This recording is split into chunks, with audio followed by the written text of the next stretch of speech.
Muy buenas tardes, amigas y amigos de Brújula Internacional. Siempre está ahora el recorrido por los escenarios internacionales con el choque de las imágenes y la fuerza de las palabras.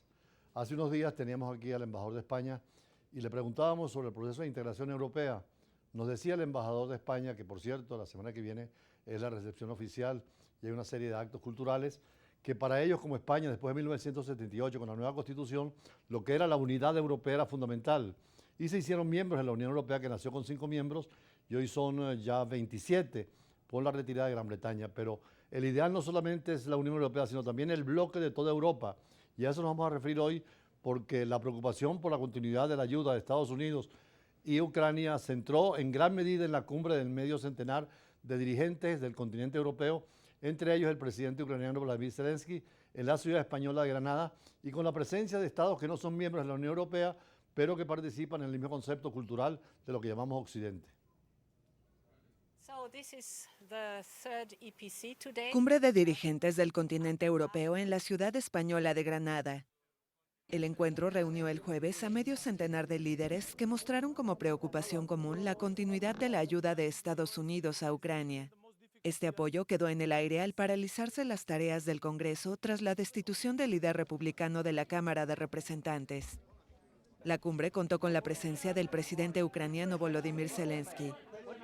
El bloque europeo estudia un nuevo paquete de 50.000 millones de euros para apoyar a Kiev hasta 2027, pero los dirigentes consideran que Estados Unidos es irreemplazable como principal proveedor de armas a Ucrania. Lo que siempre he sostenido es que dentro de la OTAN, incluso si tenemos la suerte de tener un socio estadounidense muy comprometido, tenemos que estar en nuestro lugar y comprometernos plenamente, porque estamos hablando de nuestro vecino directo y de un país en nuestra Europa, presente alrededor de la mesa con nosotros. La ayuda estadounidense es un complemento fantástico, pero no puede sustituir nuestra movilización europea. La preocupación se agudizó con un bombardeo en Ucrania que dejó al menos medio centenar de muertos en una pequeña localidad del este del país. La migración es otro expediente que causa fricciones en Europa, confrontada a una nueva ola migratoria.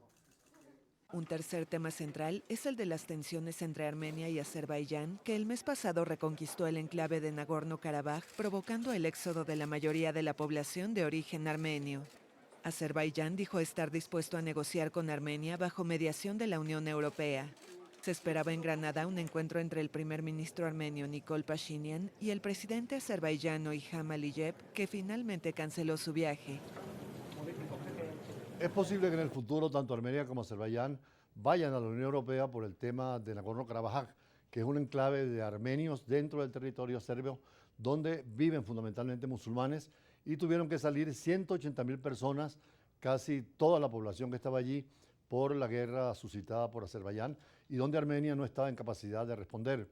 Por eso la Unión Europea sigue atenta tanto a los movimientos que pasan en Armenia y Azerbaiyán, pero también en la situación en Rusia y Ucrania.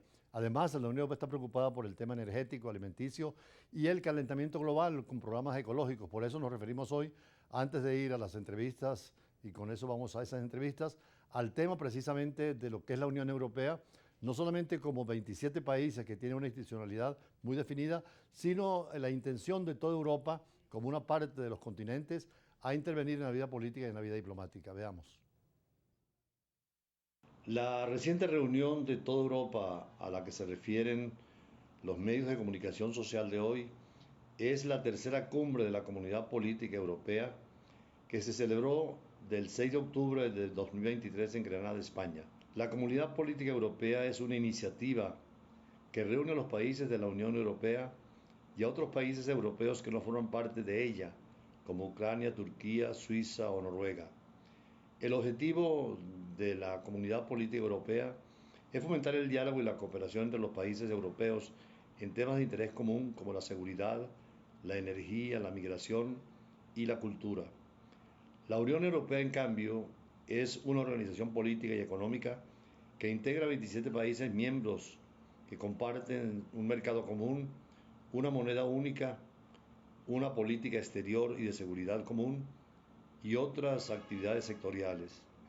Esta Unión Europea de 27 países se rige por un sistema institucional que incluye al Consejo Europeo, donde reúnen a los jefes de Estado o de Gobierno de los países miembros, al Consejo de la Unión Europea, que representa a los gobiernos nacionales, al Parlamento Europeo, que representa a los ciudadanos europeos, a la Comisión Europea, que representa el interés general de la Unión Europea, y al Tribunal de Justicia de la Unión Europea, que vela por el cumplimiento del derecho comunitario. Importante este aspecto jurídico porque se cede soberanía para que la justicia tenga competencia en todo el marco europeo. La Unión Europea se reúne periódicamente en cumbres formales o informales para debatir y decidir sobre los asuntos más importantes que afecten al bloque. En la última reunión del Consejo Europeo se trabajaron temas nuevos, sobre todo políticas ante la migración, solidaridad con Ucrania y vínculos con nuevos continentes, entre ellos África y América Latina. Es importante señalar que estas reuniones fortalecen la política común, unen a los países y frente a un mundo donde bloques nuevos surgen, como es la fuerza impotente de China y por lo mismo que la fuerza rusa y Estados Unidos, la Unión Europea quiere tener un perfil propio, tener su propia diplomacia, inclusive se habla de una fuerza militar propia como lo quería el presidente de Gaulle en su tiempo, y así trabajar siempre en función de los principios del bien común y de la justicia universal.